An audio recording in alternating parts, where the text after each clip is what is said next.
Hi hello అందరికీ నమస్కారం అండి. శాండీ బ్లాగ్ స్వాగతం. ముందుగా అందరికీ నా యూట్యూబ్ ఫాలోవర్స్కి, అలాగే నా ఇన్స్టాగ్రామ్ ఫాలోవర్స్కి, మా ఫ్రెండ్స్కి, మా ఫ్యామిలీ మెంబర్స్కి అందరికీ కూడా విశ్వ వసునామ ఉగాది సంవత్సరాది శుభాకాంక్షలు అండి.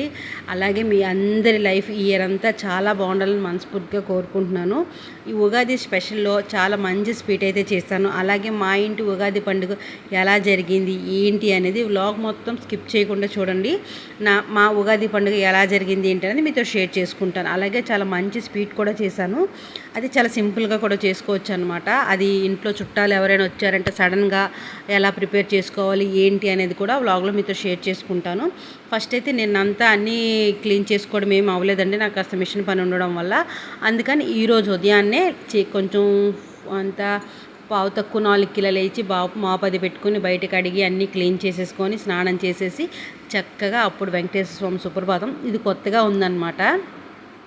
రాధాకృష్ణ అంటే ఇస్కాన్ టెంపుల్ వాళ్ళు స్వామిని ఎలా పూజ చేస్తారో ఉంటుంది కదా, వాళ్ళు చాలా కొత్తగా అనిపించింది. ఈ సుప్రభాతం వింటే చాలా సైలెంట్గా నీట్గా చాలా బాగుందన్నమాట ఉదయాన్నే వినడానికి. అందుకని చెప్పేసి ఆ సుప్రభాతం అయితే వేశాను.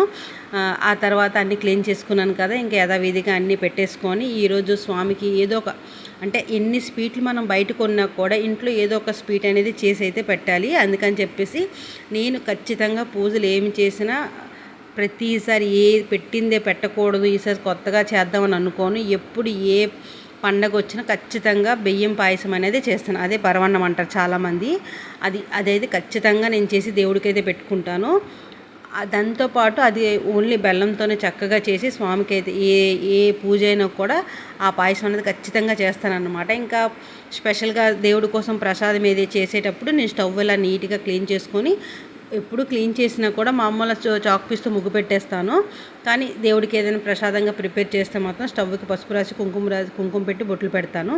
ఇంకా పాయసం అవుతుండగానే ఇటుపక్క మనకి ఉగాది అంటేనే పచ్చడి కదండి, ఉగాది పచ్చడి అయితే ప్రిపేర్ చేస్తున్నాను. ఈ ఉగాది పచ్చడి కూడా చాలామంది చాలా రకాలుగా చేస్తారు. అరటిపండు వేసేస్తారు, పుట్నాల పప్పు వేసేస్తారు, చాలా రకాలుగా చేస్తారు. మేమైతే షడ్రుచులు అంటారు కదా, ఆ రుచులతోనే చేస్తానన్నమాట. కారం, చేదు, ఉప్పు, పులుపు, వగరు అంటారు కదా, 5 రకాలు వేసి చేస్తాను. ఇంకా పుట్నాల పప్పు, కొబ్బరికాయ ఇంకేమి వేయను. ఓన్లీ వీటితో మనకి ఉగాది పచ్చడి అంటే ఇలాగా ఉండాలన్నమాట. అందుకని నేను అలాగే చేస్తాను. ఉగాది పచ్చడిలో ఎన్ని రుచులు ఉన్నాయో మన లైఫ్లో కూడా కష్టము సుఖము అన్నీ ఉండాలని అంటే అంటారనమాట. ఉగాది పచ్చడిలో అన్నీ ఈక్వల్గా ఉంటాయి.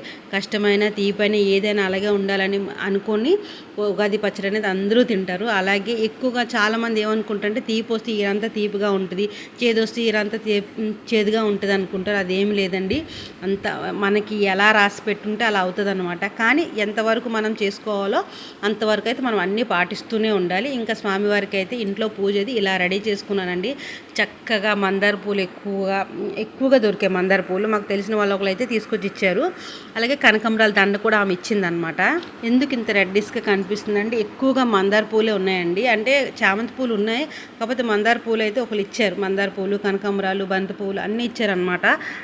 కనకాంబరాలు దండ కట్టి కూడా మాకు ఇచ్చారు. వాళ్ళైతే ఇంకా ఇచ్చిన తర్వాత మనం ఎన్ని పెట్టుకున్నా మన బుర్ర మీద మన తల మీద వాడిపోతాయి. అదే దేవుడికి పెట్టుకుంటా తృప్తిని మనకు ఉంటుందని చెప్పేసి వెంకటేశ్వర స్వామికి, బాబా గారికి, అలాగే మనకి కామాక్షి దీపం ఉంటుంది కదా, కామాక్షి దీపంకి అయితే పెట్టి పూలన్నీ శుభ్రంగా ఒక్కటి గ్యాప్ లేకుండా చక్కగా పెట్టి డెకరేషన్ అయితే చేశాను.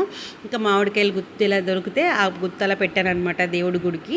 ఇంకా చెప్పాను కదా ఇందాక, మన లైఫ్లో చేదు దొరికితే చేదు వస్తుందని అది ఏమీ ఉండదండి. కాకపోతే ఉగాది పచ్చడి అంటారనమాట. అది తినేటప్పుడు అందులో ఎన్ని రుచులన్నీ ఉన్నాయో మన లైఫ్లో కూడా ఇయర్లో కూడా అన్ని రుచులు ఉండాలని అందరూ అనుకొని ఉగాది పచ్చడి అయితే చేస్తారు. చాలామంది ఉగాది రోజు గోల్డ్ కొనాలి అది ఇది అంటారు. గోల్డ్ కొంటే ఇయర్ అంతా బాగుంటుంది అని చెప్పేసి ఉన్నవాళ్ళు గోల్డ్ కొంటారు, లేని వాళ్ళు ఏం చేస్తారు, అలాంటి వాళ్ళ కోసం అని చెప్పేసి మేమైతే ఎక్కువగా అనుకుంటాం అన్నమాట. ఏంటంటే పసుపు, బెల్లం, పంచదార, చింతపండు ఇవి కొంటే చాలా మంచిది. అవి కొనలేకపోయినా ఇదైనా కనీసం కొనిసి దేవుడి దగ్గర పెట్టాలని అంటారు. ఇంకా మాది పూజ అవుతుంది, నా పూజ అయితే అయిపోయింది. ఇంక ఈలోపు గబగబా ఒక్కొక్కరు రెడీ అయ్యి ఇంకా ఉన్ని పూజకి అయితే ప్రిపేర్ అవుతున్నారు అనమాట. నేను అంటే వాళ్ళతో పెట్టుకొని పూజ చేసుకుంటానంటే నాకు అవ్వదు. అందుకని ఫస్ట్ నా పూజ చేసుకొని చక్కగా మంత్రాలు అది చదివేసి నా పూజ అయితే చేసిన తర్వాత వీళ్ళందరూ రెడీ అయ్యి మళ్ళీ వీళ్ళకైతే పూజ అది చేయమని చెప్పాను కదా. ఇంకా ఉగాది కాబట్టి అందరం కలిసి చేసుకోవాలని చెప్పేసి నా పూజ అంతా అయిపోతే హారతి అయితే ఇవ్వలేదండి. అందరూ వచ్చి చక్కగా మళ్ళీ పూజ అది చేసుకున్న తర్వాత అప్పుడు హారతి ఇచ్చాను. కాకపోతే పూజ రోజు ఏమవుతుందంటే మా వాడికి చిన్న పురుగు కరుస్తుంది. ఇంకా పూజల రోజు వ్రతాల రోజు కొంచెం పేచి పెడతాడు చూడండి, కెమెరాని ఎలా ఊపుతున్నాడో, అందుకే చిన్న షేక్ అవుతుంది. అంటే ఆ రోజు చిన్నది పేచి పెడతాడు, ఎందుకంటే వాడికి కొంచెం ఏదో ఒకటి ఫుడ్ తినడానికి ఉండాలన్నమాట. కాకపోతే నేనేంటంటే చిన్న సెంటిమెంట్ మనకు ఉంటుంది కదండి, ఎలా అంటే ప్రసాదం తింటే కానీ ఏది మనం తినకూడదని చిన్న ఫీలింగ్లో ఉంటాం కాబట్టి ఆ రోజు అడిగి చిన్నది కొంచెం ఏమి ఇవ్వకుండా ఉంటాను. ఆ ఆకలికి ఆ చిరాక్కి అలా చిన్న చిన్న చిత్రీ పనులు చేస్తాడు. అలాగని ఎక్కువగా అలరేం చేయడు. అంటే అలా చిన్న ఆ చిరాక్కి చిన్నగా చేసిన గుడికి వెళ్ళి వచ్చిన వెంటనే వాడికి ఇచ్చేయాలన్నమాట. అంటే సపోజ్ వరలక్ష్మి వ్రతం అయిపోయింది అనుకోండి, హారతి ఇచ్చిన వెంటనే వాడి చేతిలో ఫుడ్ అనేది ఉండాలి. వినాయక చవితి అయినా అంతే, గుడికి వెళ్ళి వచ్చినా అంతే, ఏ దానికి వెళ్ళి వచ్చినా కూడా వాడికి వెంటనే ఫుడ్ అనేది పడిపోవాలన్నమాట. అందుకు చిన్న చిత్రీ పనులు అయితే చేస్తాడు. మొత్తానికైతే అందరి పని అయిపోయిన తర్వాత చక్కగా పూజది చేసుకుని హారతి ఇచ్చేసాము. ఇంకా మా వాడు హారతి తీసుకొని రావడానికి కూడా పేచి పెట్టాడు. ఇంకా సరేరా గుడికి వెళ్ళి వచ్చిన తర్వాత నీకైతే ప్రసాదం అయితే ఇస్తాను అని చెప్పేసి బియ్యం పాయసం చేశాను కదా, అడికి పరవణం అంటే చాలా పిచ్చి అనమాట. పరవణం చేశాను కదా, అది నీకు ఇస్తానని చెప్పాను. ఫస్ట్ అయితే మేము వెంకటేశ్వర స్వామి టెంపుల్కి అయితే వెళ్ళాం. చక్కగా వెంకటేశ్వర స్వామి దర్శనం చేసుకున్నాం.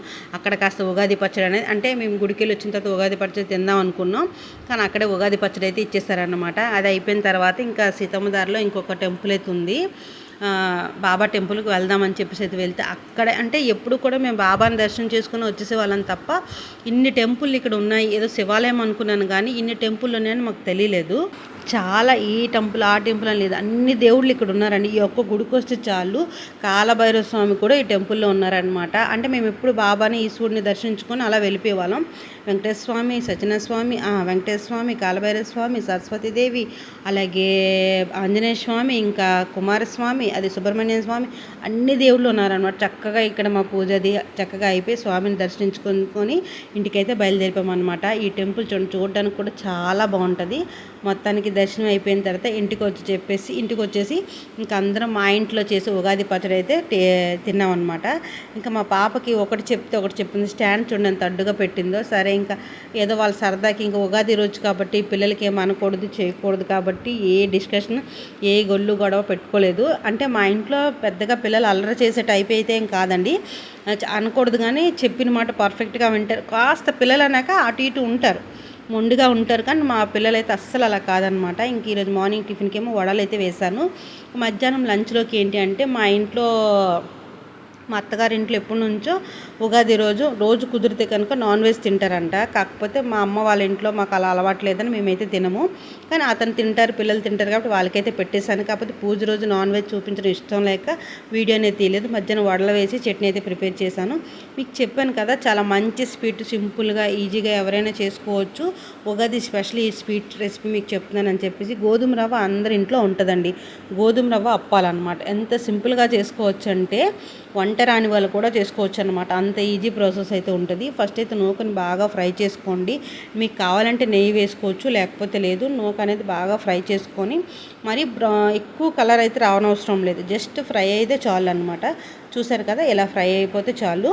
ఒక గ్లాసు నూక అనేది తీసుకున్న తర్వాత అది సపరేట్ బాగా వేపేసి పక్కన పెట్టుకోండి. అదే కళాయిలోకి ఏ గ్లాస్తో అయితే నూక తీసుకున్నాం అదే గ్లాస్తో 3 గ్లాసులు వాటర్ అనేది వేసుకోవాలి. లేదు మీకు వాటర్ వద్దు, కొంచెం పాలు కావాలన్నా పాలు కూడా వేసుకోవచ్చు. కాకపోతే ప్రజెంట్ నేను తీసుకొచ్చిన ఉదయం ఒకటే ప్యాకెట్, అందుకని చెప్పేసి కొంచెం వంట వాటర్తోనే చేశాను. ఎందుకంటే అప్పాలు కాబట్టి పాలు వేయడం అవసరం లేదని చెప్పేసి, మీకు కావాలనుకుంటే పాలు కూడా వేసుకోవచ్చు అనమాట. అయితే వాటర్ బాగా మరిగిన తర్వాత కొబ్బరి ముక్కలు, చిన్న కొబ్బరి ముక్కలు, లేదా మీకు జీడిపప్పు ఏది ఉంటే అది అంటే కొబ్బరి ముక్కలు అనేది ఇంట్లో ఉదయం నేను దేవుడి గుడిలో ప్రసాదం కింద కొబ్బరికాయ అయితే కొట్టాను కాబట్టి అది ఉంటే అది వేసేసాను అనమాట. మీకు కావాలంటే జీడిపప్పు కూడా వేసుకోవచ్చు, కానీ మా ఇంట్లో కొబ్బరి ముక్కలు వేసుకుంటేనే చాలా ఇష్టంగా తింటారు. కొబ్బరి ముక్కలు అక్కడక్కడ నోటికి తగులుతుంటే చాలా బాగుంటుంది.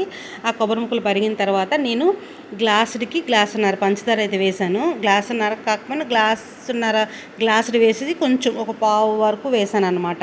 అది వేసేసి బాగా పంచదార అంతా బాగా కరిగిన తర్వాత ఇలాచీ వేసేసి ఆ వాటర్ అంతా బాగా మరిగినప్పుడు మనం హల్వాకి ఎలా అయితే నూక అనేది దారి పెట్టుకుంటాం యాజ్ టీజ్ సేమ్ ప్రాసెస్ అనండి. కొంచెం వాటర్ తగ్గించుకోవాలి. హల్వాకి దీనికి తేడా ఏంటంటే వాటర్ తగ్గించుకొని ఇలా బాగా ఉడికిపోవాలన్నమాట. ఇంక చూసారు కదా, ఇది బాగా హల్వా అయిన తర్వాత ఇది చల్లగా అయ్యాక అప్పుడు మనం అప్పాలు అనేది ప్రిపేర్ చేసుకోవాలి. ఇంత సింపుల్ వంట ఎవరికి రాదు చెప్పండి. ఎవరైనా ఈజీగా ఎంత వంట రాని వాళ్ళైనా చక్కగా చేసేయచ్చు. హల్వా అంటే ఆల్మోస్ట్ అందరికీ తెలుసు. కాకపోతే హల్వాలో పాలు వేస్తే ఇందులో పాలు వేయం అంతేనండి. ఇది బాగా చల్లగా అయిన తర్వాత చేతికి నెయ్యి రాసేసుకొని నేను ఎలా అయితే అప్పాలు చేసుకుంటున్నానో ఏ మందంలో చేసుకున్నానో ఆ మందంలో చేసుకుంటే చక్కగా ఫ్రై అయిపోతాయి. ఇంకో విషయం అండి, ఒక్కోసారి ఇదేంటంటే ఇది చేసేటప్పుడు కొంచెం పలచగా అయిపోవడం వల్ల చెదురుతూ ఉంటాయి అన్నమాట. ఇన్ కేస్ మీకు ఎవరికైనా చెదురుతూ ఉండేటట్టయితే కొంచెం గోధుమ పిండి ఉంటుంది కదా, దారలా పెట్టుకుంటాం కదా, అంటే ఊర్లు కాటికి పలుచగా పిండి దారి పెడతాం కదా, అలా కూడా చేసుకోవచ్చు. కాకపోతే నేను అలా చేయను. మీకు ఇన్ కేస్ ఒకవేళ చెదిరినట్టయితే అలా ప్రిపేర్ చేసుకోండి. ఇంకా అవన్నీ బాగా చుట్టేసిన తర్వాత అప్పుడు ఆయిల్ బాగా ఫ్రై అయ్యాక అప్పుడు ఇవనేది మనం వేసుకోవాలి. చాలామంది ఏంటంటే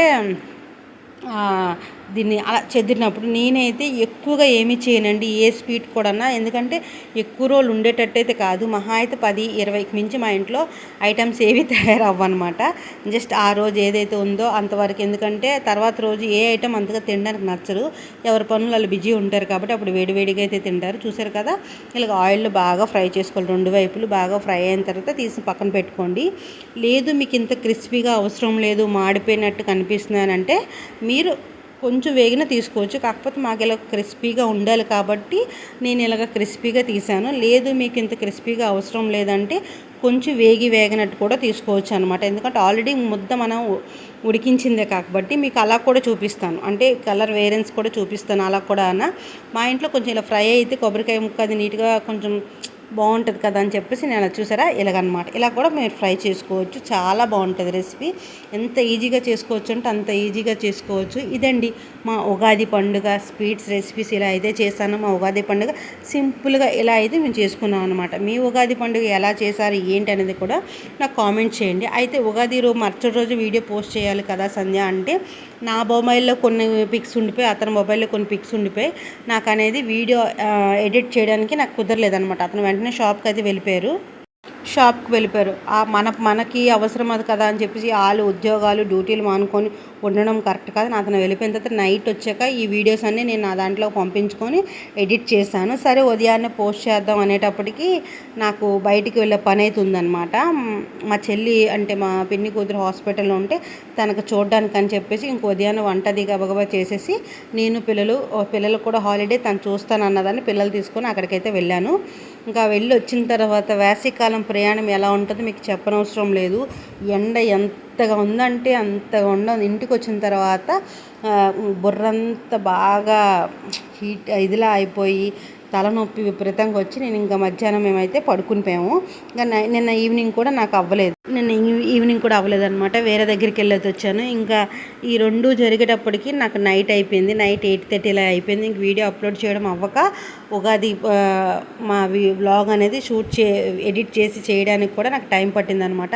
నిన్న అలా అక్కడికి ఇక్కడికి తిరిగి పిల్లలకైతే హాలిడే కాబట్టి వాళ్ళ కోసం కొంచెం చెల్లి దగ్గర తీసుకెళ్ళి ఆ తర్వాత వేరే దగ్గరికి వెళ్ళి ఇలా అయితే గడిచిపోయింది అనమాట. ఇదండి ఈరోజు బ్లాగ్ నచ్చితే లైక్ కొట్టండి.